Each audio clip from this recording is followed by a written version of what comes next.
এখন আমি যদি আপনাকে বলি যে আপনি কম্পিউটারের মতো করে আপনার মোবাইল ফোনে এমএস ওয়ার্ড, এমএস এক্সেল এবং পাওয়ার পয়েন্ট আপনি ব্যবহার করতে পারবেন, তাহলে বিষয়টা ঠিক কেমন হয়? বিষয়টা যেমনই হোক না কেন, এখন আপনি আমার স্ক্রিনে যেটা দেখছেন এমএস ওয়ার্ড এবং এমএস এক্সেল, পাওয়ার পয়েন্ট, সেটা কিন্তু এখনো আসে। তো আমি কিন্তু মোবাইলের মাধ্যমে MS Word, PowerPoint, MS Excel সেগুলো ব্যবহার করে থাকি। চাইলে আপনিও ব্যবহার করতে পারবেন আপনার মোবাইল ফোনে। এখন এখান থেকে চাইলে আপনি আপনার যে এমএস ওয়ার্ডটি রয়েছে সেখান থেকে টাইপিং এর যে বিষয় সেটা কিন্তু আপনি এখান থেকে টাইপিংটা করতে পারবেন। এর জন্য এখান থেকে আপনাকে প্রথমে ডকুমেন্ট নিতে হবে। তো ডকুমেন্ট নেওয়ার জন্য ডান কর্নার উপরের সাইডে দেখবেন একটি প্লাস আইকন আছে। আপনি যদি সেই প্লাস আইকনে ক্লিক করেন তাহলে এখান থেকে বিভিন্ন ধরনের ডকুমেন্ট আপনি কিন্তু পেয়ে যাবেন। ডকুমেন্ট পাওয়ার জন্য আপনাকে এখান থেকে ব্ল্যাঙ্ক পেপার বা যে কোনো পেজ আপনি এখান থেকে সিলেক্ট করে নিতে পারবেন আপনার পছন্দ মতো। যেহেতু আমি এখান থেকে একটি পেজ নিয়ে নিয়েছি, তো এখান থেকে টাইপিং করতে চাইলে আমি টাইপিং করতে পারবো। এখন এখানে যে টাইপিং এর বিষয়টা, টাইপিং এখানে বিভিন্নভাবে করা যায়। এছাড়া যদি আপনি চান যে এখান থেকে আপনি একটা ব্ল্যাঙ্ক পেপার নেবেন, তাহলে এখান থেকে ব্ল্যাঙ্ক পেপার নিয়ে আপনি এখানে টাইপিং শুরু করতে পারবেন। তো এমএস ওয়ার্ডের ক্ষেত্রে যে সকল ফিচার পাওয়া যায় কম্পিউটারের মধ্যে, সেগুলো কিন্তু আপনি মোবাইলের মধ্যে কিছুটা স্বল্প পরিমাণে পেয়ে যাবেন।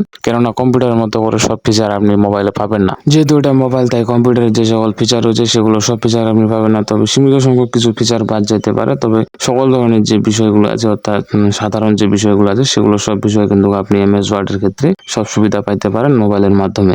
এরপরে এখানে পরবর্তী যে বিষয়টা আছে সেটা আছে এমএস এক্সেল। তো যারা এমএস এক্সেল কম্পিউটারের মাঝে ব্যবহার করতে দেখছেন বা এর আগে যারা ব্যবহার করছেন, তারা হয়তো এখানে যে কিছুটা ফিচার রয়েছে, অর্থাৎ ব্ল্যাঙ্ক পেজটা রয়েছে, সেটা দেখলে আপনি কিছুটা ধারণা পেতে পারেন। এই জন্য আমি এখান থেকে একটি ব্ল্যাঙ্ক পেজ নিয়ে নেবো। সেটার জন্য আমি এই যে আইকন যেটা আছে প্লাস আইকন, সেখান থেকে আমি কিন্তু একটা ব্ল্যাঙ্ক পেজ নিয়ে নিচ্ছি। তো ব্ল্যাঙ্ক পেজটা নেওয়ার পর ঠিক এমন একটা ইন্টারফেস শো করবে, যেমনটা এমএস এক্সেলে কম্পিউটারের ক্ষেত্রে সরাসরি হয়ে যায়। কম্পিউটারের ক্ষেত্রেও এখানে কিছুটা ফিচার রয়েছে, যেমন সেখান থেকে আপনাকে নিউ পেজ যেটা রয়েছে সেটা সিলেক্ট করে আপনাকে নিতে হবে, কেননা এটা অটো সিলেক্ট হয় না। তো মোবাইলের ক্ষেত্রে ঠিক একই নিয়ম, এখান থেকে আপনাকে সিলেক্ট করে নেওয়া লাগবে এবং কম্পিউটারের যে ফিচারটা রয়েছে সেটা কিন্তু আপনি মোবাইলে হুবহু পেতে চলেছেন এমএস এক্সেলে। এমএস এক্সেলের যে ফিচারটি রয়েছে সেখানে আরো কিছু আপনি ফিচার পাবেন, যেগুলো ড্যাশবোর্ডের মাধ্যমে অর্থাৎ প্লাস আইকনে আপনি পেয়ে যাবেন। অনেকগুলো এখানে থিম রয়েছে, সেগুলো আপনি চাইলে ব্যবহার করতে পারবেন আপনার ইচ্ছা মতো। এমএস এক্সেলের ক্ষেত্রে কাজ করতে হয়তো কিছুটা সুবিধা হবে, কেননা এমএস এক্সেলের যে ফিচারটি রয়েছে সেটা কম্পিউটারের মতো আপনি পেতে চলেছেন। যেমন এখানে আমি যে একটি পেজ ওপেন করেছি সেটা হলো একটি গ্রাফ চার্ট। তো এই চার্টটা তৈরি করতে কিন্তু এমএস এক্সেল প্রয়োজন হয়। তো এখান থেকে আপনি চাইলে এমএস এক্সেলের মাধ্যমে যে চার্টটি রয়েছে সেটা